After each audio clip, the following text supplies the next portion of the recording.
بسم اللہ الرحمن الرحیم. ناظرین السلام علیکم. میں ہوں آپ کا میزبان صابر شاکر وفاقی دارالحکومت اسلام آباد سے. ایک اہم سٹوری بہت عرصے سے میں آپ کو اس کے بارے میں اپڈیٹ کر رہا ہوں. اہم خبر ہے اور خبر چونکہ بہت امپورٹنٹ ہے اور اس کا تعلق پاکستان سے بھی ہے, اس ریجن سے بھی ہے, اور اگر سمجھا جائے تو یہ انٹرنیشنل ایشو ہے, اور وہ ہے جناب افغانستان سے غیر ملکی فوجوں کا انخلا اور وہاں پر افغان طالبان کے بڑھتے ہوئے قبضے کا. صورتحال یہ ہے کہ اشرف غنی صاحب اور عبداللہ یعنی کہ افغان صدر اور مصالحتی کمیشن کے چیف عبداللہ وہ دونوں پہنچ گئے ہیں امریکہ, اور ان کا وزٹ شروع ہو چکا. اور اس وزٹ میں یہ امپورٹنٹ وزٹ ہے, اور اس حوالے سے کہ اشرف غنی صاحب اور عبداللہ کو خطرہ ہے, وہی خطرہ جو پوری دنیا کہہ رہی ہے کہ جیسے ہی غیر ملکی فوجوں کا انخلا ہوگا تو ان کا ہو جائے گا ستیہ ناش, اور افغان طالبان مسلسل پیش قدمی کر رہے ہیں اور کوئی دن ایسا نہیں کہ وہ کسی علاقے پہ قبضہ نہ کر چکے ہوں. صورتحال یہ ہے کہ اب امریکہ واشنگٹن بھی یہ بات کہہ رہا ہے کہ اگر طالبان نے طاقت کے بل بوتے پر, طاقت کے زور پر کابل پر کنٹرول کیا تو امریکہ افغان حکومت کو یعنی کہ افغان طالبان کی حکومت کو تسلیم نہیں کرے گا. یہ اب آنا شروع ہو چکے ہیں. اس کی ریزن یہ ہے کہ کم و بیش اب پوری دنیا کے ذرائع ابلاغ جو ہیں وہ بھی, اور اشرف غنی بھی, حامد کرزئی بھی, افغان یعنی کہ رہنما جو ہیں وہ بھی برملا اس بات کا اظہار کر رہے ہیں کہ موجودہ افغان حکومت جو امریکہ اور غیر ملکی افواج کے سہارے کھڑی تھی وہ گر چکی ہے, اور جیسے ہی آخری فوجی نکلے گا غیر ملکی افغانستان سے تو کابل بھی افغان حکومت کے کنٹرول میں نہیں رہے گا, اشرف غنی کی حکومت میں نہیں رہے گا, بلکہ افغان طالبان آ جائیں گے. اسی لیے واشنگٹن میں جو نیوز بریفنگ ہوتی ہے ہفتہ وار محکمہ خارجہ کی, اس بریفنگ میں یہ واضح طور پہ کہا ہے کہ کوئی ہم ایسی حکومت چاہتے ہیں جسے سب تسلیم کریں, لیکن اگر افغان طالبان نے طاقت کے بل پر کوئی حکومت حکومت کی اور کابل پہ کنٹرول کیا تو ایسی صورت میں ہم اس کو تسلیم نہیں کریں گے. اس کا مطلب یہ تھا کہ پوری دنیا کے لیے ایک میسج, اور اپنے اتحادیوں کے لیے اب آہستہ آہستہ یہ سٹیٹمنٹس جو ہیں اس پالیسی کے مطابق آگے آنا شروع ہو جائیں گے. اس کے بعد یہ چیزیں آ رہی ہیں. اس کے بعد یہ اگلا جو کام ہے, اگلی خبر وہ بھی اسی سے متعلق کہ امریکی فوجیوں کا انخلا اگر ہوتا ہے تو روس کیا کہہ رہا ہے. روس نے بھی متنبع کیا ہے کہ افغانستان میں خانہ جنگی شروع ہو جائے گی اور افغانستان کا امن تہو بالا ہو جائے گا. یہ بات روس کے وزیر دفاع سرگئی شوئیگر نے افغانستان میں پائیدار امن کے لیے ایران اور پاکستان کے کردار کو اہمیت بھی انہوں نے کہا کہ اس کو اہمیت دی جائے پاکستان اور ایران کو, اور انہوں نے کہا کہ یہ یک طرفہ طور پہ جو معاہدہ ہے اس پہ عمل نہیں کیا جا رہا, اس پہ عمل کیا جائے, دوحہ ایگریمنٹ کو ایکنالج کیا جائے جو بائیڈن انتظامیہ ہے.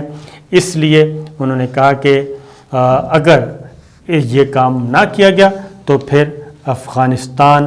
سب کے لیے مصیبت بن جائے گا. یہ ہے. اس کے علاوہ اس کانفرنس میں افغانستان کے سابق صدر, یہ اس موضوع پہ کانفرنس تھی, حامد کرزئی نے بھی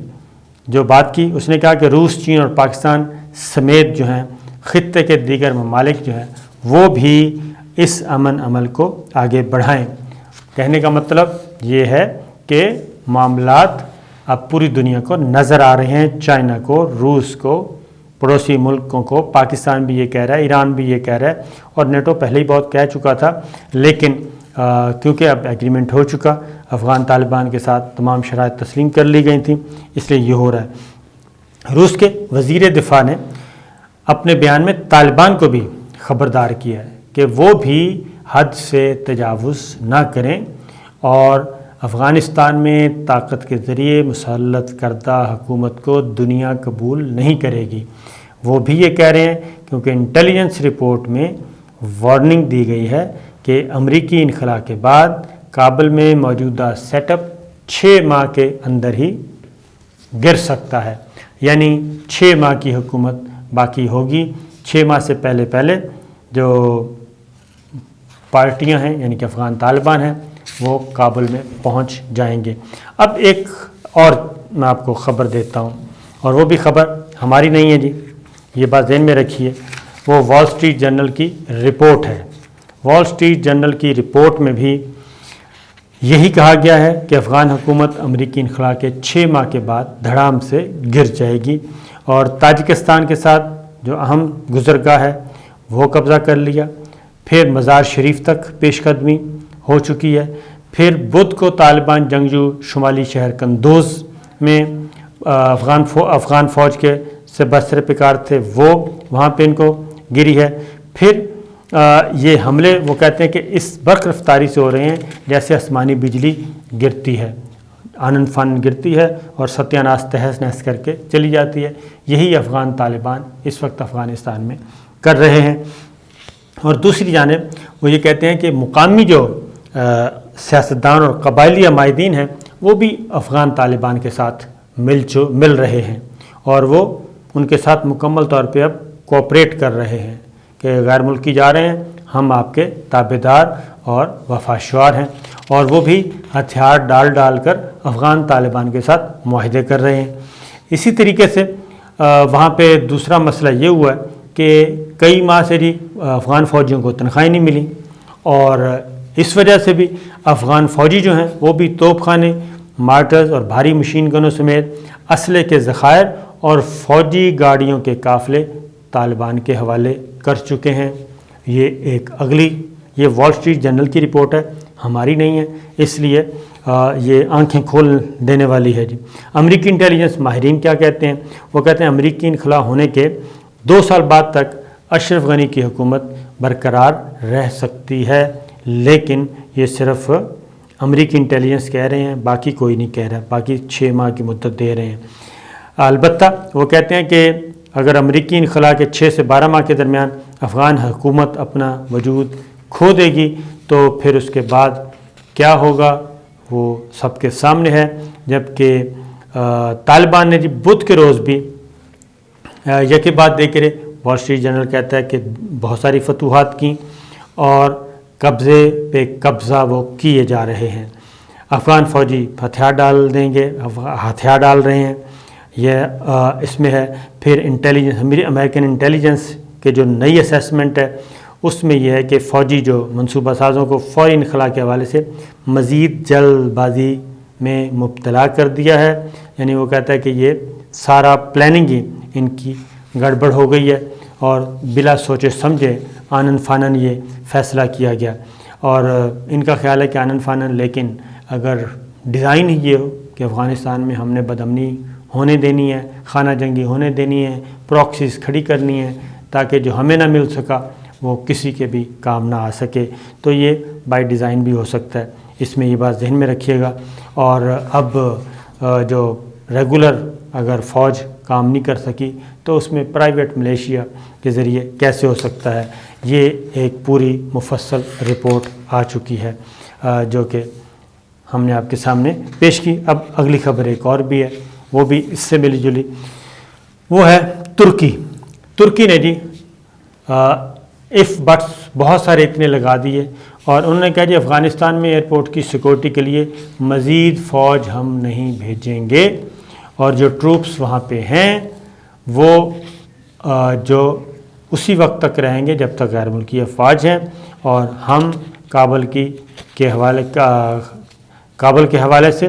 نیٹو کی واپسی کے بعد کابل کے حامد کرزئی ایئرپورٹ ان کا نام ہے، وہ جو پیشکش امریکہ نے کی تھی آپ کو معلوم ہے، تو اب اس پہ ترکی بھی ریورس گیئر لگا رہا ہے۔ اس کی ریزنز پچھلی ویڈیوز میں بتا چکا ہوں کہ معاملات ترکی کے اور امریکہ کے بھی کوئی اتنے اچھے نہیں ہیں، اور اس کی وجہ سے یہ سب کچھ ہو رہا ہے۔ اور کابل کے دروازے پر طالبان، وائٹ ہاؤس کے در پر افغان وفد، یہ ہے وہ خبر۔ یہ اب تمام خبریں لگا رہے ہیں، زلمے خلیل زاد، مذاکرات ختم ہوئے، نہ طالبان اور اس کے کارندوں اور ساتھیوں کے ساتھ جنگ، جبکہ 50 رکنی افغان سرکاری وفد امریکہ پہنچ چکا ہے۔ تو یہ ہے جناب، اور اب یہ اس میں سے کیا برآمد ہوگا اور امریکہ کیا دے سکتا ہے، پچھلی ویڈیوز میں ساری ڈیٹیل جو ہے وہ میں آپ کو بتا چکا ہوں کہ غنی حکومت عبداللہ کیا لینے جا رہے ہیں۔ جبکہ دوسری جانب اب امریکہ کے حاضر سروس اور ریٹائرڈ فوجیوں میں خودکشی کا رجحان جو ہے جی وہ بہت بڑھ رہا ہے، اور یہ بھی خبر امریکن ذرائع ابلاغ کی ہے۔ اس کے مطابق امریکی براؤن یونیورسٹی کی رپورٹ ہے جی کہ حاضر سروس امریکی اور ریٹائرڈ فوجیوں کے میں خودکشی کا رجحان خوفناک حد تک بڑھ گیا ہے۔ 9/11 کے بعد 30,000 حاضر سروس اور ریٹائرڈ امریکی فوجیوں نے خودکشی کی آفٹر 9/11، اور براؤن یونیورسٹی کی رپورٹ کے مطابق جی خودکشی کے کرنے والوں کی تعداد جو ہے وہ افغان اور عراق جنگ میں ہلاک فوجیوں سے 4 گنا زیادہ ہے۔ یعنی عراق اور افغان جنگ میں اگر 7,500 امریکی فوجی مارے گئے ہیں، تو جبکہ اس سے 4 گنا زیادہ 30,000 امریکی فوجیوں نے خودکشی کی اور وہ اپنی جان گنوا بیٹھے۔ اور افغان جنگ کا حصہ بننے والے یہ جن میں جو سب سے زیادہ جو خودکشی کرنے والے ہیں، ان میں موسٹلی امریکی فوجی ہیں، یہ وہ تھے جنہوں نے افغان جنگ کا حصہ بنے رہے، اور اس وجہ سے وہ وہاں پہ جو بھی سچویشن تھی جنگی، اس سے خوفزدہ ہو کے یہ خودکشیاں کیں، اور یہ جنگ میں مرنے والے فوجیوں کی تعداد 7,057 رہی، جبکہ خودکشی کرنے والے 30,000 تھے۔ تو یہ ہے اس وقت امریکہ میں صورتحال، یہ جنگوں کی وجہ سے۔ تو دوسری جانب ایک مقامی خبر، لوکل خبر لے لیں، وہ یہ ہے کہ حمزہ شہباز جاتے ہیں FIA کے سامنے، اور FIA کے سامنے انہوں نے سوالوں کا جواب دینا تھا۔ 25 ارب روپے منی لانڈرنگ کا الزام ہے کہ یہ کیسے پیسے آپ کے شہباز شریف صاحب کے، حمزہ شہباز کے اکاؤنٹ سے، شوگر ملز کے اکاؤنٹ سے گمنام لوگوں کو ان کے ملازمین کے نام پہ جاتے آتے رہے۔ تو حمزہ شہباز کیا جواب دے رہے ہیں؟ حمزہ شہباز کہتے ہیں کہ جی میں سیاست میں مصروف ہونے کی وجہ سے مجھے نہیں پتہ چلا کہ میرے ذاتی بینک اکاؤنٹ میں پیسے کون جمع کرواتا رہا۔ کتنی سادگی کی بات ہے۔ رمضان شوگر ملز کا CEO تھا، لیکن چپڑاسی اور کلرکوں کے اکاؤنٹس میں 25 ارب روپے کس نے جمع کروائے، اس کی ذمہ داری وہ کہتے ہیں میری نہیں ہے۔ یہ مانتے ہیں کہ میں CEO تھا رمضان شوگر ملز کا، لیکن ان کے ملازمین میں پیسے کون جمع کرواتا رہا، اربوں کروڑوں، وہ میری ذمہ داری نہیں تھی۔ پھر اگلا سوال سنیے، جواب: سلمان شہباز اور رمضان شوگر مل کے ملازمین بیرون ملک کیوں فرار ہوئے؟ کہتے ہیں مجھے نہیں پتہ۔ اور ان 25 ارب روپے میں اگر کوئی ناجائز رقوم یا آمدن آئی تو اس کی ذمہ داری بھی وہ کہتے ہیں میری نہیں ہے، اور الزامات کا جواب دینا میری قانونی ٹیم عدالت میں دے گی، آپ کو میں کیوں دوں۔ حمزہ شہباز نے کہا کہ مجھے FATF قوانین کا بھی نہیں پتہ، اینٹی منی لانڈرنگ قانون کا بھی نہیں پتہ، اور اس سلسلے میں بھی میں لا علم ہوں، انسداد کرپشن ایکٹ 1947 سے بھی واقف نہیں ہوں۔ تو یہ وہ لطیفے ہیں جو کہ FIA کی تحقیقاتی ٹیم کو بتائے جا رہے ہیں، لیکن اس میں ایک اہم بات یہ ضرور ہے کہ انہوں نے یہ مان لیا ہے کہ یہ 25 ارب روپے کی منی لانڈرنگ یا جو بھی ہے خرد برد ادھر سے ادھر ہوا، یہ بھی مان لیا کہ ان کے ملازمین کے اکاؤنٹس میں آتے جاتے رہے، اور یہ پیسے انہی کے ہی اسی شوگر ملز کے ہی تھے، لیکن ان کو یہ نہیں پتہ کہ یہ سب کچھ ہوتا کیسے رہا۔ اور آپ کو تو معلوم ہے کہ آج کل بینکس کی جو ایپس ہیں، آپ 200 روپے، 500 روپے، 700، 1000 جتنے بھی پیسے آپ بینک میں جمع کروائیں، آپ کو فوراً SMS آ جاتا ہے، جتنے پیسے نکلوائیں فوراً آ جاتا ہے، آپ کریڈٹ کارڈ یوز کریں میسیج آ جاتا ہے، آپ اپنا ATM کارڈ یوز کریں وہ بھی میسیج آ جاتا ہے، کسی کو چیک دیں وہ بھی آ جاتا ہے، کوئی کیش جمع کرائے آپ کے فوراً آ جاتا ہے۔ لیکن حمزہ شہباز کہتے ہیں کہ مجھے نہیں ان باتوں کا پتہ۔ تو یہ ایک لطیفہ تھا، میں نے کہا آپ کو سنا دوں، اجازت دیجیے، اللہ حافظ۔